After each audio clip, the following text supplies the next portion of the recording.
My family vanished the moment I became a burden. I was only valuable when I could write checks.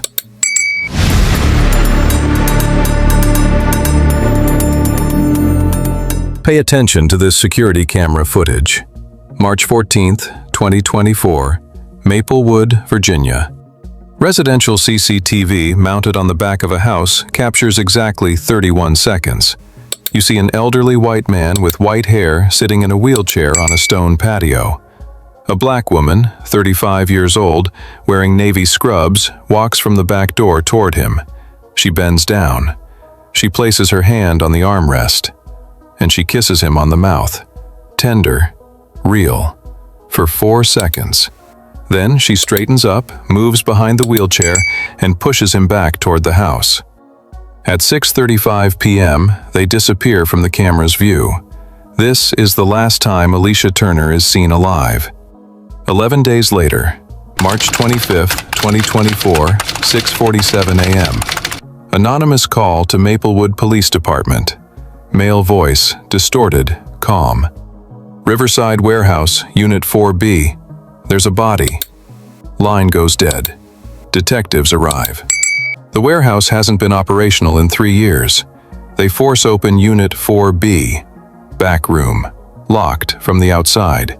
Inside, they find Alicia Turner. Hands zip-tied behind her back, ligature marks around her neck. Still wearing the navy scrubs from 11 days ago. She'd been dead for 11 days while the entire city searched for her.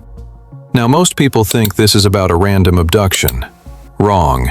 This is about $2.5 million, a revised will, and a family that paid $50,000 to eliminate someone they saw as a threat to their inheritance. September 12, 2021. William Hargrove, 79 years old, gets T-boned by a pickup truck at 50 miles per hour. Survives. But his vertebrae shatter, paralyzed from the waist down. Permanently. William has 3 family members, son Bradley, 54, daughter Christine, 51, grandson Tyler, 29. First month after the accident, they visit. Second month, visits slow. Third month, almost nothing. Bradley visits twice in the first year, Christine once, Tyler never. William spends his 80th birthday alone, staring at a phone that doesn't ring. Investigators later find his journal from November 2021. My family vanished the moment I became a burden. I was only valuable when I could write checks. December 14th, 2021. William hires a home health aide through Premier Care Services. The agency sends their best. 4.9 stars, 47 families. Her name is Alicia Turner, 32 years old, born in Richmond. First in her family to go to college, nursing school, but her mother gets stage 4 cancer. Alicia drops out, takes care of her. Mother dies 6 months later. Alicia never goes back, becomes a certified home health aide instead. Alicia arrives at William's house for her first day. He's sitting in his wheelchair by the window, staring at nothing. Doesn't acknowledge her. Given up on people. Alicia asks one question. Mr. Hargrove, what's your favorite meal? The one you'd make if you could stand in a kitchen again? William turns. Someone's asking what he wants, not what he needs, what he wants. Homemade lasagna, his late wife's recipe. 2 days later, Alicia brings ingredients, makes it with him, sets everything at counter height so he can help from the wheelchair. When they eat, William cries. First time he's felt alive since the accident. Over the next year, Alicia does more than required. Learns William loves jazz. Brings her record collection. They listen to Miles Davis during therapy. She discovers he read poetry.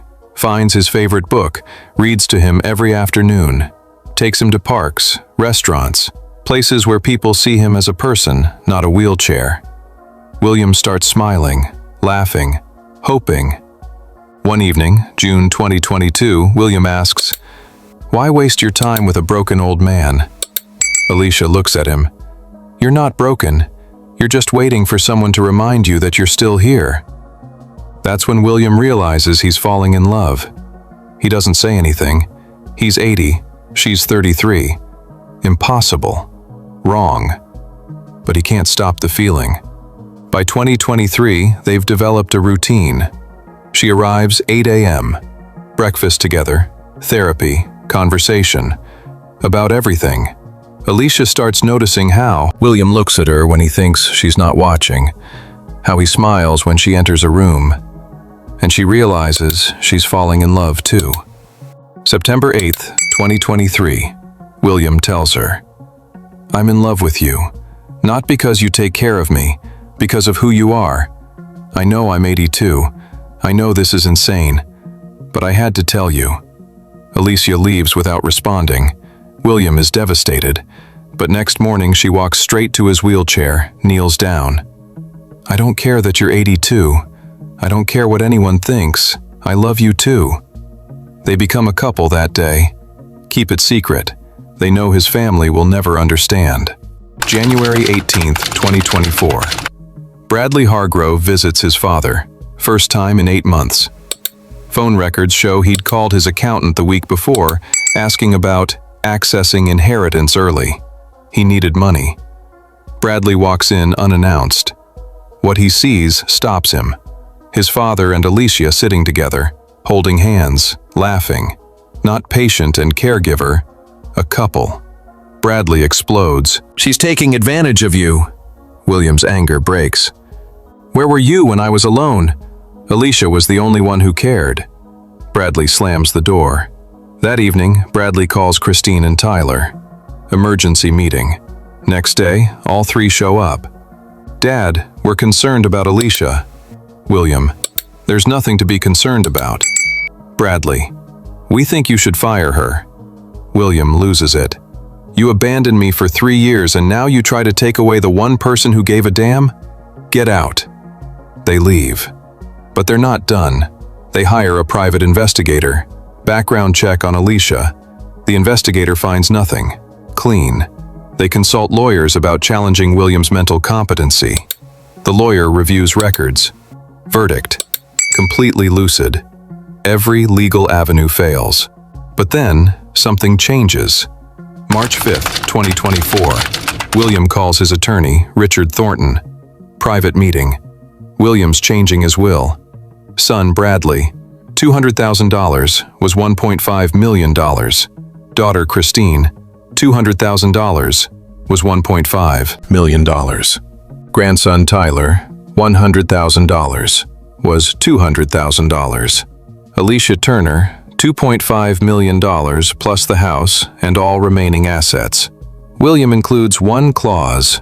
If any family member is convicted of any crime against Alicia Turner, their inheritance is void. Donated to charity. William signs March 5th. Legally airtight. Done. But William doesn't know his attorney's assistant, Karen Ross, is Christine's college best friend. March 8th. Karen calls Christine. "Your father changed his will. Almost everything goes to the caregiver. $2.5 million. Plus the house." Christine immediately calls Bradley. That evening, Bradley, Christine, and Tyler meet at Bradley's house. Panic. Fury. Desperation. Bradley speaks. "We need to challenge it." Christine shakes her head. "That'll take years. We'll lose." Tyler. "So what do we do?" Silence. Bradley's voice drops. "If something happens to Alicia before Dad dies, the bequest is invalid. Money reverts to us." Long silence. Christine. "Bradley, what are you suggesting?" "I'm suggesting we make sure she's not around to collect." Police later recovered deleted texts. March 9th. Bradley to Christine and Tyler. "We can't let her steal what's ours." Christine. "What are you proposing?" Bradley. "Tyler has military connections. People who handle problems." Tyler. "I know someone. But this is serious. Are we really doing this?" Bradley. "Do we have a choice?" March 10th. Tyler calls Vincent Cross, ex-Marine, dishonorable discharge, multiple assault charges. Vincent brings in Ramon Silva. Both have done this before. Price: $50,000. $25,000 up front, $25,000 after. Bank records show Bradley withdraws $25,000 cash March 11th, another $25,000 on March 13th. Vincent and Ramon start watching William's house March 12th, learning Alicia's schedule, when she arrives, when she leaves, what car she drives. 3 days of surveillance. This wasn't impulsive. This was surgical. March 14th, 2024, Thursday. Alicia's last workday before a week off. William has a surprise planned. Wants to propose. Bought a ring 2 weeks ago. Alicia doesn't know. She also doesn't know Vincent and Ramon have been watching for 3 days. Around 11 a.m., Bradley texts Tyler. "Today, go." Tyler responds, "Already in motion." 8 a.m., Alicia arrives. Breakfast with William. Scrambled eggs, toast. William tries to flip a pancake from his wheelchair. Fails. They laugh. Normal morning. Happy. The day passes. Therapy, jazz, conversation. Around 6:30 p.m., they decide to sit outside on the patio. Beautiful day. Warm for March. The security camera is recording. Motion activated. 6:34 p.m. Watch carefully. Alicia pushes William's wheelchair onto the patio. They talk. She's smiling. He says something that makes her laugh. Then she walks around to the front of the wheelchair. This is the moment. Alicia bends down, places her hand on the armrest, and kisses him. On the mouth. Not a peck. A real kiss. 4 seconds. William's hand comes up, touches her cheek. No one knows this. Camera is recording. This is just 2 people in love. She straightens up, moves behind the wheelchair, grips the handles, pushes him back toward the house. At 6:35 p.m., they disappear from view. This 31-second clip will be played in court 6 months later. The prosecution will use it to prove Alicia and William weren't caregiver and patient. They were a couple. In love. Real. When the jury sees this footage, they'll understand why William changed his will. Not manipulation. Love. Inside the house, Alicia helps William settle. She tells him she's heading home. Errands. He asks her to stay for dinner. She can't tonight, but she'll see him tomorrow. William smiles. Tomorrow. Alicia gathers her things, kisses William goodbye. Walks out at 6:47 p.m. Gets into her green Honda. Drives away. Vincent and Ramon are parked 3 blocks away, waiting. The moment Alicia's car turns the corner, Vincent follows. Alicia drives toward town, needs groceries, routine stop. At 6:58 p.m., she pulls into the parking lot. Parks near the back, away from the main entrance, fewer people, quieter. That's what they counted on. She gets out, pops the trunk, reaches for shopping bags. The white van pulls up fast behind her car. 2 men jump out. One grabs her from behind. She screams, fights. But Vincent is 6'2", 220 pounds, former military. Alicia is 5'7", 130 pounds. No chance. Ramon moves fast. Zip ties, hand over her mouth. They lift her into the van. 30 seconds total. A store employee hears something, looks over, sees a white van speeding away, thinks it's weird but doesn't call police, doesn't write down the plate. Alicia's Honda sits there, trunk open, door open, purse on the ground, shopping bags scattered. Store security doesn't notice for 40 minutes. When they do, they call police at 7:44 p.m. By then, Alicia has been gone 46 minutes, and she's already at the warehouse. Riverside Warehouse, Unit 4B, abandoned for 3 years. No security, no cameras, no witnesses. Vincent parks at the back. They carry Alicia inside. Back room, small, no windows, 1 door. They put her on the floor, hands zip-tied. And Vincent does something investigators will call the coldest detail. He doesn't hurt her right away. He talks. tells her why she's there, that William's family paid them to make her disappear, that it's business, that she was in the way of $2.5 million. Then, around 7:45 p.m., 47 minutes after she was taken, Vincent strangles Alicia Turner to death. She fights, struggles, can't break free. 3 minutes. Then she stops moving. They leave her body in that room, lock the door, drive away. They meet Tyler 2 hours later at a rest stop 40 miles out. Tyler hands over a duffel bag with the second $25,000, cash. Tyler asks, "Is it done?" Vincent nods. "She's gone." Tyler takes the bag. "No loose ends?" Ramon, "None." Tyler drives home, arrives 10:17 p.m. His wife asks where he's been. Business dinner that ran late. She believes him. Tyler goes to bed knowing he paid 2 men to murder someone, and sleeps fine. Meanwhile, police respond to the abandoned car at 7:44 p.m. They find Alicia's purse, phone inside, wallet, keys, everything. Car unlocked, trunk open, clear signs of struggle. Within 2 hours, police issue an alert. 35-year-old woman abducted from parking lot. Police interview William that night. Detective arrives 9:30 p.m. William is wondering why Alicia never called. Detective tells him Alicia's car was found abandoned. Signs of abduction. William's world collapses. He tells everything. The relationship, the family's hatred, the confrontations, the will. Detective takes notes. Brings in Bradley, Christine, and Tyler next morning. March 15th. All three come to the station. All deny involvement. Bradley was home, has his wife as alibi. Christine was at work until 8 p.m. Co-workers confirm. Tyler was at a business dinner, has receipts. Alibis check out. Police have no evidence.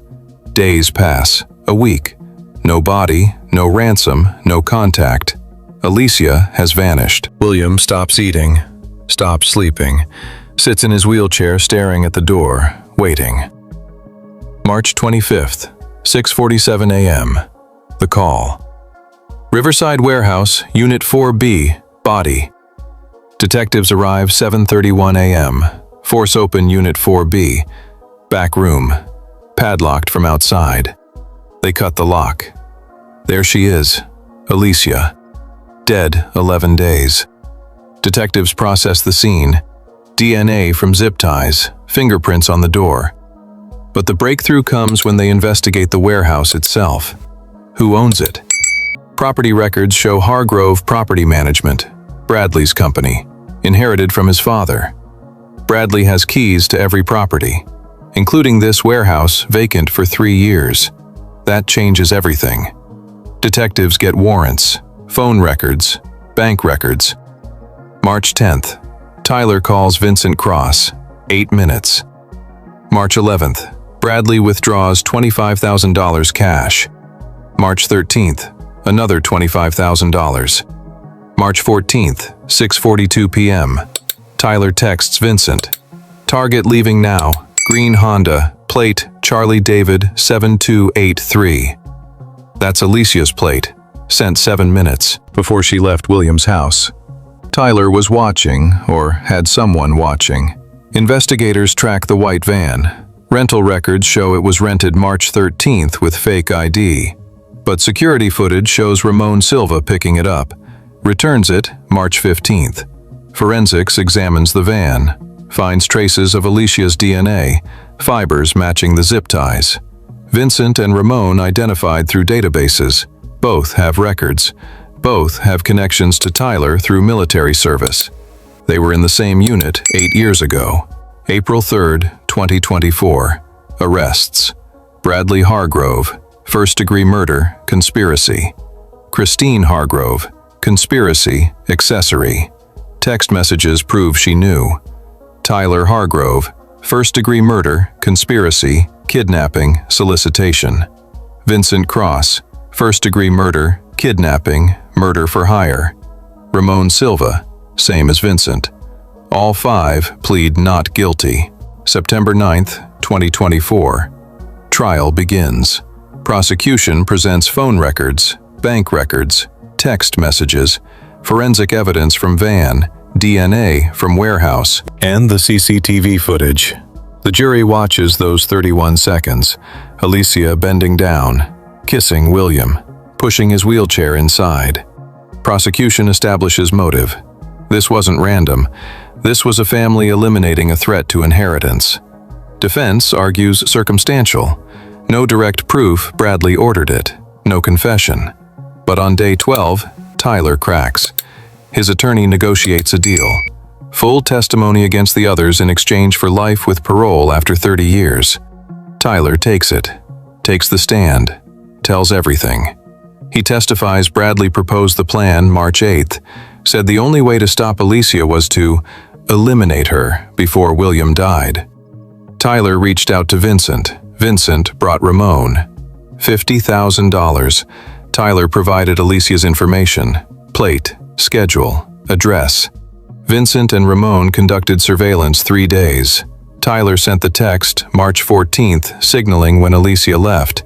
He met them at the rest stop, paid the second $25,000. Vincent told him, "It's done." Alicia was dead. Tyler knew and did nothing. Didn't call police.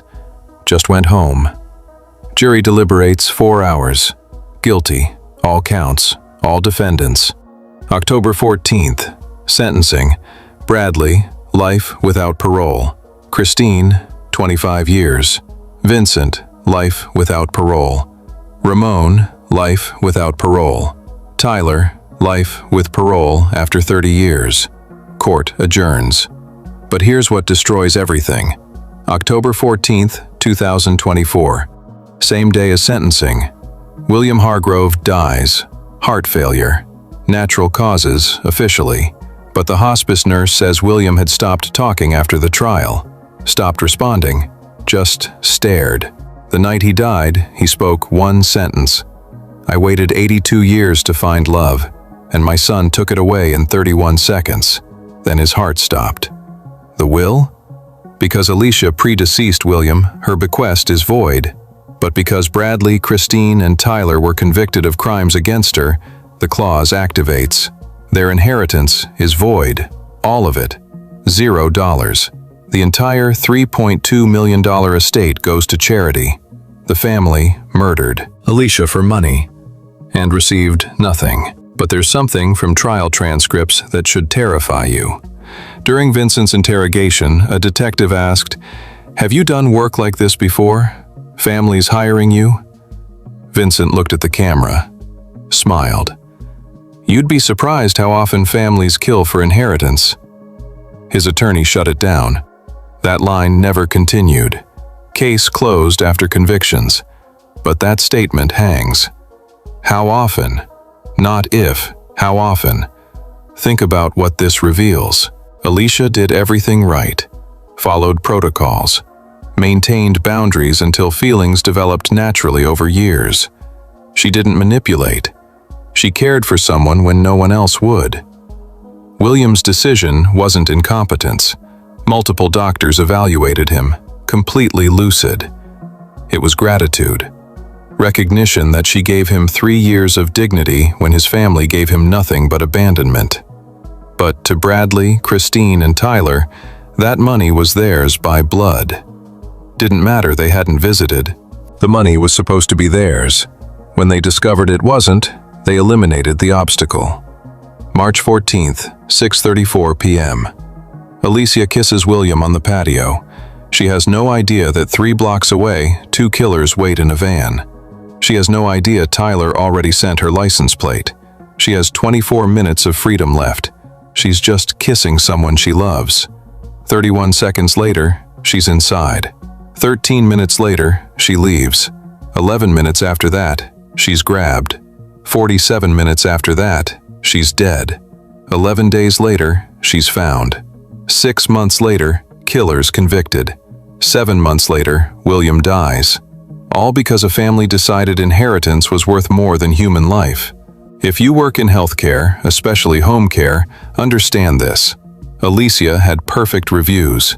8 years of experience, did everything right, still became a target because she showed compassion. The warning signs weren't her behavior, they were the family's reaction. When family members suddenly show up and accuse you of manipulation with zero evidence, document it. Dates, times, what was said. When they threaten your employment, report it to your agency. Create a paper trail. When they make you feel unsafe, trust that. Alicia had 3 hostile confrontations with the Hargroves. She should have reported it. She didn't because she thought it would blow over. It escalated to murder. The Hargrove case closed October 2024. Bradley, Christine, Tyler, Vincent, and Ramon are in prison. William is dead. Alicia is dead. But the questions remain. How many other families have conspired to eliminate caregivers they saw as threats? How many other Vincents and Ramons wait for the next call, the next $50,000? How many healthcare workers right now are being watched by families who see them as obstacles? We don't know. Most won't be as sloppy as the Hargroves. Most will get away with it. Alicia's last moment of freedom was 6:34 p.m., March 14th, kissing William on a patio while a camera recorded, and killers waited 3 blocks away. 13 minutes left before she walked out that door. If she'd known, would she have done anything different? Run? Called police? Or stayed on that patio with William, knowing those 31 seconds were all they had? We'll never know. But we know this. She deserved better. William deserved better. If you work in healthcare, vary your routines. Don't park in the same spot. Don't leave at the same time. Don't assume family members are safe because they're family. Document every hostile interaction, every accusation, every threat. Trust your instincts. If you feel watched, threatened, or unsafe, report it immediately. Create that paper trail. Alicia had those feelings. She ignored them. It cost her everything.